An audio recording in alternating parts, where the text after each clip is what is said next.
Michigan State standout Adrian Payne's life was cut short by gunfire in Orlando. He lost his life while shielding a loved one from harm.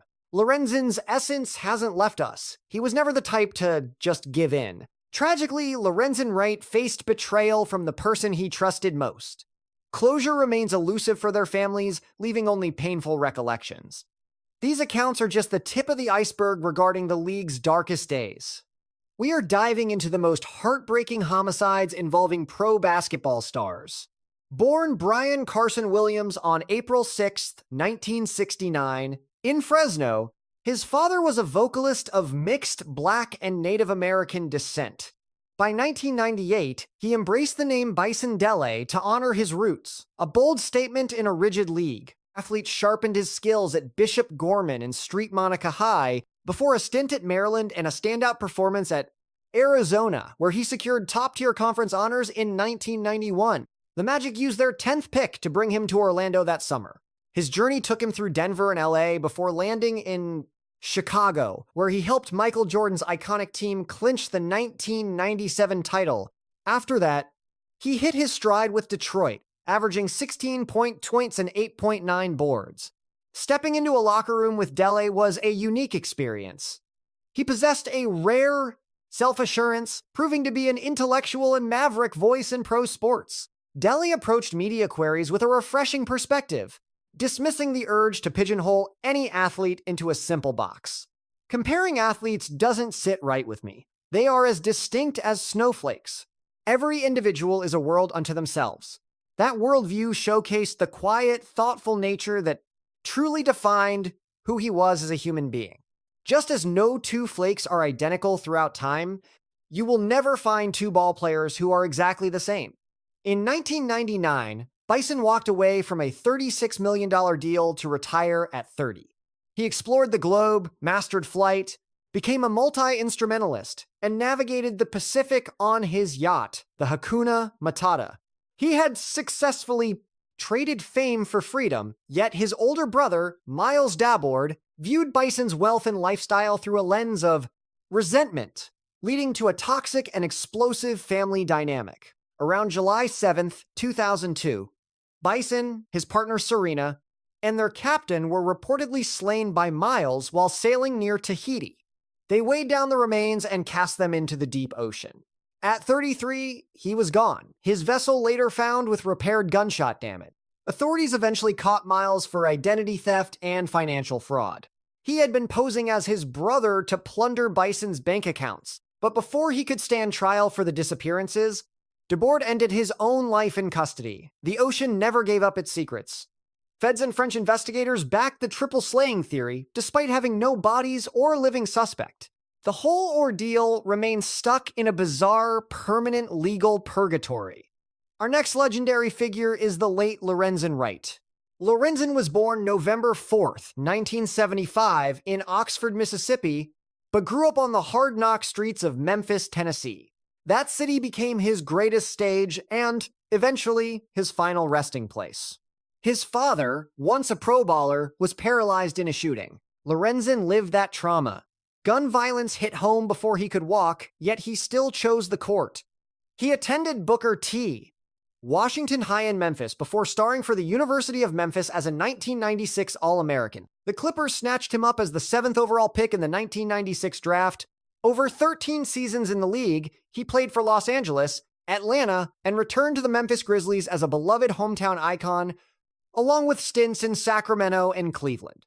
He averaged 8 points and over 6 boards a night across 778 games, peaking at 12.4 points per game with the Hawks in 2001.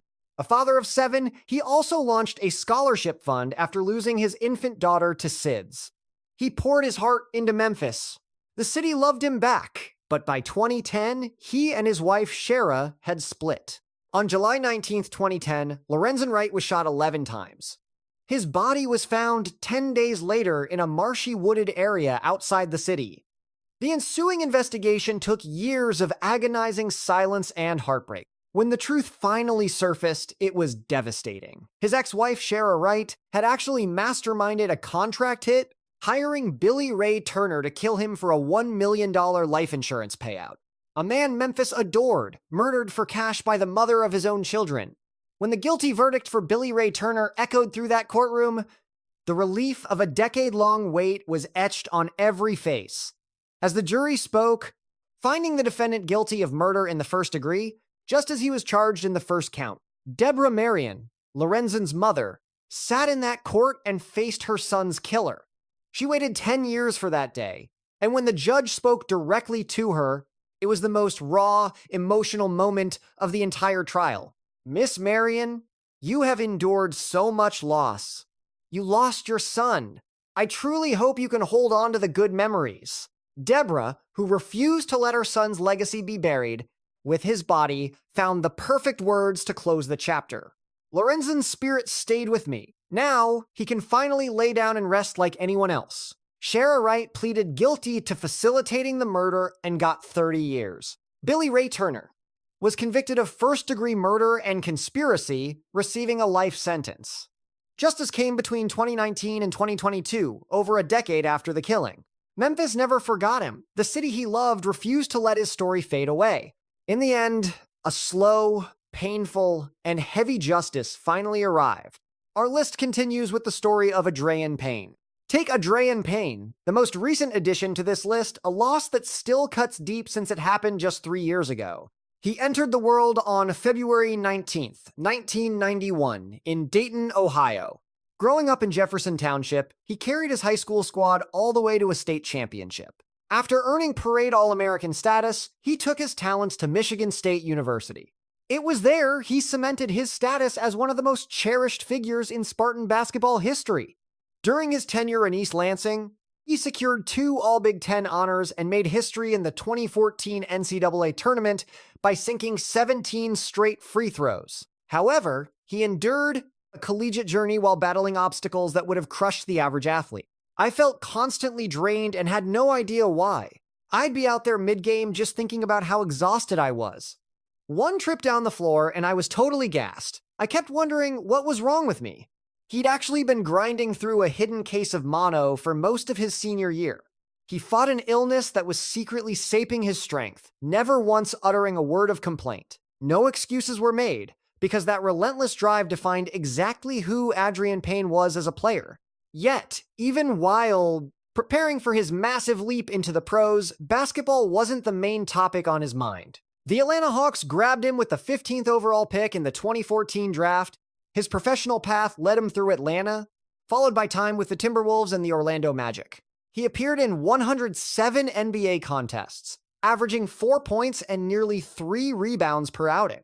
Following his 2018 release, he moved overseas, capturing titles in Greece, France, China, and Lithuania before eventually heading back to the States.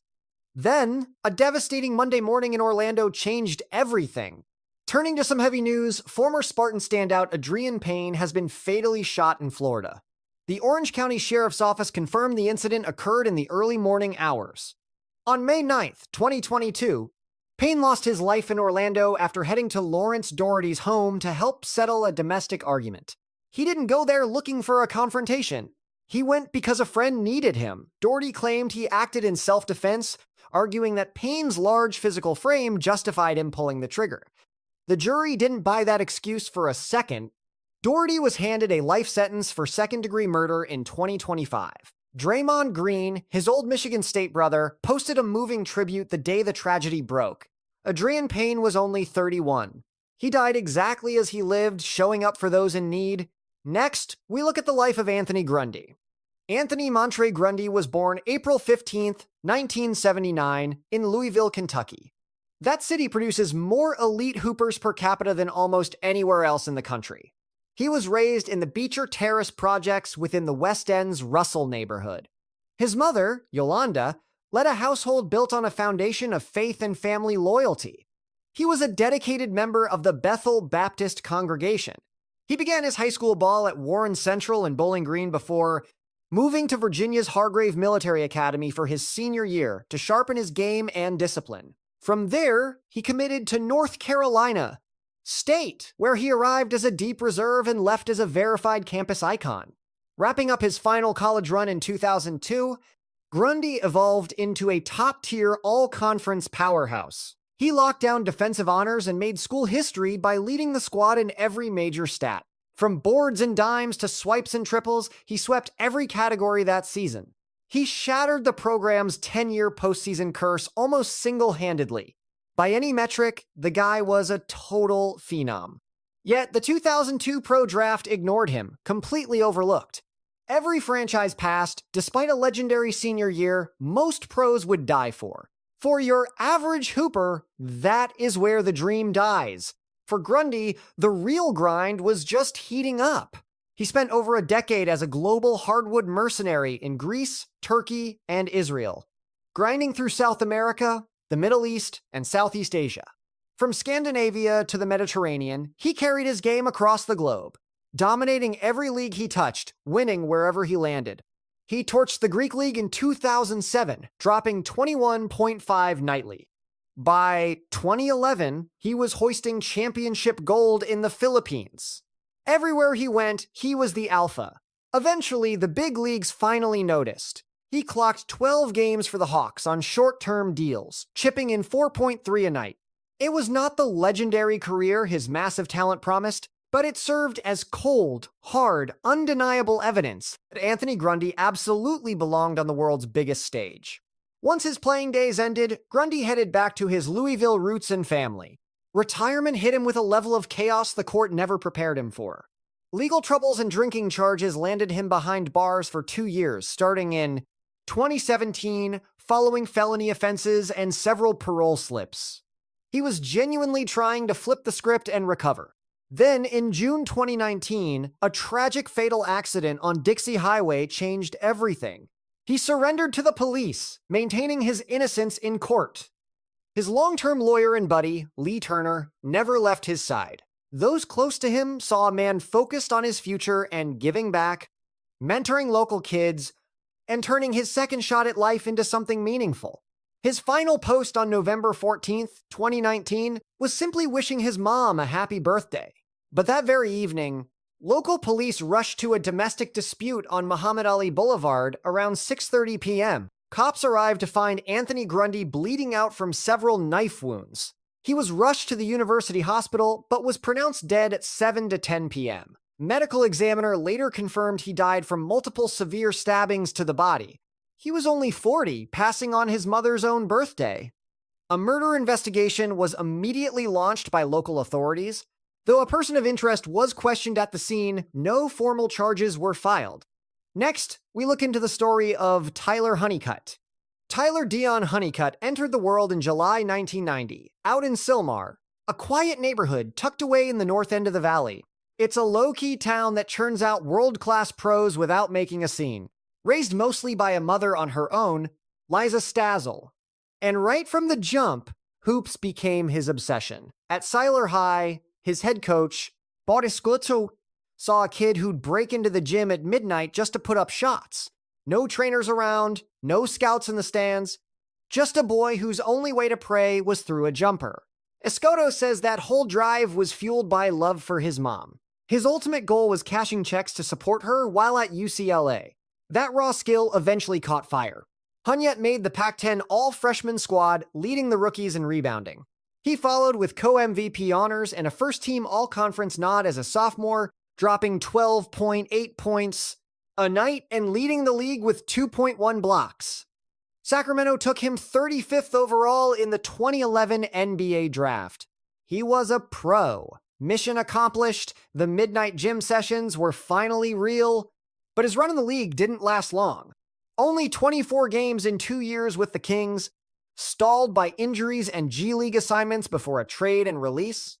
Yet, across the pond, he built a legendary career. He grabbed a Euro Cup title with Khimki Moscow in 2015, crushed the Euro League, and suited up for top Turkish teams, becoming the exact type of player European scouts dream of. Tall, bouncy, and incredibly versatile, a force on both ends. Then, on July 6th, 2018, Liza Stazzle dialed 911. 3 times she warned that her son was having a mental collapse, mentioning there were weapons in the house, a shotgun and a handgun. She was terrified he'd hurt himself. She handed over the keys and confirmed the shotgun was empty. The pistol had 3 rounds. He hadn't committed any crime. He was a good person. She pleaded for a mental health team. Instead, a heavily armed police squad showed up. That sparked an 11-hour SWAT standoff in Sherman Oaks on Tyrone Avenue. Officers tried calling him and peeking through the windows. They ordered him to surrender. Hunyat shot once through a window, missing a cop who fired back, then silence. Just hours of dead air. Before dawn on July 7th, SWAT finally stormed the house. The coroner ruled it a suicide by a self-inflicted headshot. He was only 27, and while the reports end there, his mom's fight was just starting. In 2019, Liza Stazzle sued the city and LAPD for wrongful death, claiming they failed to de-escalate the mental crisis and failed to provide fast medical help.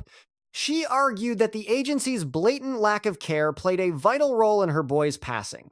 Every resource required to ensure his safe return had been provided by her. She surrendered the residents' keys and warned them specifically about the presence of ammunition.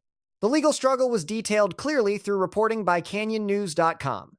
Certain American households find that their trauma persists long after the medical examiner signs off. In the case of Liza Stazzle, the nightmare never truly reached a conclusion. One might use the official medical terminology, but she views the event as entirely preventable. She defines it as a total systemic collapse and the agonizing theft of her child's life. That young man used to sneak into gyms at midnight, training to eventually provide for her. Our focus shifts to Andre Emmett, a Dallas native born on August 27, 1982. As the sole male among 8 siblings, he was raised under the care of Regina Oliver. When his father passed away prematurely, leaving a void in the home, his 7 sisters treated him like a hero. Regina called him their ultimate treasure, noting that football was his original sporting passion. However, he reached an elite level when he stepped onto the basketball court. The public eventually expected nothing less than brilliance from the Carter High School standout. He moved on to represent Texas Tech University, spending 3 seasons under the rigorous and world-renowned leadership of Coach Bob Knight. His achievements during those collegiate years were truly monumental. By 2004, Emmett had secured the top spot in school history with 2,256 points. During that era, he stood as the 3rd highest scorer in the entire history of the Big 12. Voters twice selected him as a unanimous first-team conference star during his upperclassmen years. Seattle grabbed him at 35th overall in the 2004 professional draft, before a trade sent him to Memphis for 8 appearances during the 2004-5 run. After a brief New Jersey stint, his path moved from the big league toward the developmental circuit. He became a fixture on the international scene, playing across both China and Europe, eventually finding a massive following in the Big Three where he truly belonged. Fans found him magnetic and thrilling to watch. He was a powerhouse. By all accounts, he was reaching his professional and personal peak before the tragedy. On September 22nd, 2019, he messaged Regina, saying he would love her forever. She later testified that the message felt strangely out of place at the time. The tone seemed to break their normal conversational flow, appearing almost prophetic. The reason for that uneasy feeling became clear at 2:30 a.m. on September 23, 2019. While sitting in his vehicle at his former East Dallas residence, 3 men from a local club ambushed him for his valuables. They demanded his watch and 2 gold necklaces. After complying with their demands, he made a desperate attempt to run for his life. A witness contacted emergency services after spotting Emmett collapsed several hundred feet from his driveway. He did not make it. To find the killers, investigators used surveillance from his own doorbell and a neighbor's property. A trio of individuals eventually faced indictments. And after 3 long years, a sense of legal resolution finally started to emerge. We have fresh updates this afternoon from the homicide trial involving Larry Jenkins. A jury has officially returned a guilty verdict against Jenkins for the crime. Dallas jurors took 4 hours to convict Larry Jenkins in late 2022. He was found guilty of capital murder for that September incident. Mobile tracking and cell data placed the killer at both locations. An eyewitness pointed him out as the person behind the gun. The court sentenced him to life without any chance of parole. Regarding the other 2 men facing charges in the case, Keith Johnson took 20 years for robbery after taking a plea. Michael Lye's case was tossed after Jenkins was successfully convicted. In the end, there was a real sense of accountability. It wasn't a perfect outcome, but it was justice nonetheless. Yet, the most tragic moment of the trial wasn't the verdict. It was the 15-minute window that occurred right afterward. Regina Oliver, the mother who buried her son and raised his kids, had built a community of love around everything he represented. After attending every day of court, she finally took the stand. She delivered a heart-wrenching statement directly to her son's killer. She spoke about the immense pain she had fought through. Staring him down, she detailed exactly what his actions destroyed. She described the void left when your world is ripped away, a life stolen at 2:30 in the morning over mere jewelry. "You took half of my heart. It's just gone," she whispered. Then came a moment that nobody in that courtroom will forget. She looked at Jenkins and told him she was praying. She asked God to help him turn his life around. She would carry her grief forever, but she chose faith. "Was it worth it, a watch and some gold?" she asked. Take a moment to really process those words. Think of the 3 years of agony behind that simple question. He gave you the valuables, yet you still ended him. He surrendered everything. It wasn't enough. Next, we have Malik Sealy. Born February 1st, 1970. In the Bronx, he was a New Yorker. That borough stamps its identity onto every person it creates. It's a place where basketball is played with a legendary ferocity. His father named him in honor of Malcolm X. Named Malik Shabazz because his dad was once Malcolm's bodyguard. That name carried heavy historical weight from the very beginning. At St. Nicholas of Tolentine, he became a local high school star. His senior team went 30-1, winning states with other future pros. Even then, he was clearly a standout at St. John's University. That campus provided the perfect stage for his talent to shine. By the end of his collegiate run, he was elite. He scored 2,401 points in college. That ranks second all-time for such a prestigious basketball program. The Indiana Pacers drafted him 14th overall in 1992. He was a legitimate lottery pick with first-round star power. Standing 6'8", he played the wing with a rare kind of court vision and tactical intelligence that every pro coach dreams of finding. His journey spanned the Pacers, Clippers, and the Pistons across 8 professional seasons, posting a solid 10.1 average in 24 minutes nightly, a truly dependable veteran who anchored the locker room and the rotation alike. During his final run, he contributed 11.3 points off the bench. A vital piece for a serious championship contender, playing beside a rising Kevin Garnett as he became a global icon. Sealy acted as a protector for Garnett, providing much-needed guidance as an experienced veteran helping a younger star handle the spotlight. Beyond the court, he was quietly building a life in the arts. He chased his acting dreams. Landing a lead in 1996's Eddie with Whoopi Goldberg, he portrayed a selfish star while guesting on shows like The Sentinel and Diagnosis. Murder. He launched a fashion label called Malik Sealy, the 21st Incorporated. One of 5 kids, every single Sealy sibling earned a university degree, a massive source of pride for a family that valued education above all. He left behind his wife, his son, and parents, Sydney and Anne. On May 20th, 2000, Sealy was driving home from Garnett's birthday bash. The party ended, and he was cruising down Highway 100 in St. Louis Park, Minnesota. Suddenly, out of nowhere, a truck appeared, barreling the wrong way down the dark interstate. The head-on crash was brutal. His vehicle lacked a safety airbag. Unbuckled, he died instantly at the scene. He was only 30. The driver, 43-year-old Susan Jawan Fenjane, walked away from the wreck. His alcohol level was 0.19%, nearly double the legal limit. He confessed to criminal vehicular homicide and received a 4-year prison sentence. By 2003, he was free after serving 3 years for Sealy's death. But the story took a darker, more infuriating turn soon after. Fenjane was caught again in 2006, driving hammered, swerving across lanes with a 0.21 blood alcohol level. In 2008, a judge gave him 8 years behind bars. At that point, it was the harshest non-fatal DUI sentence in Minnesota's history. 8 years, because the man who killed Sealy refused to stay away from the wheel. 3,000 mourners gathered at Riverside Church in New York for his funeral. His college mentor, Lou Carnesecca, delivered a heartbreaking final tribute. Kevin Garnett helped carry his best friend's casket. The Timberwolves retired his number 2 jersey in a final salute. Garnett, who still mourns the brother he lost that night, keeps his name alive with a tattoo on his right arm.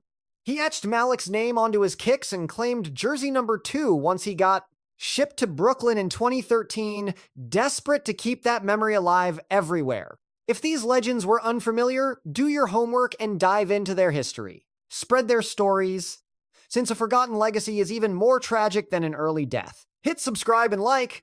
Catch you guys in the next one.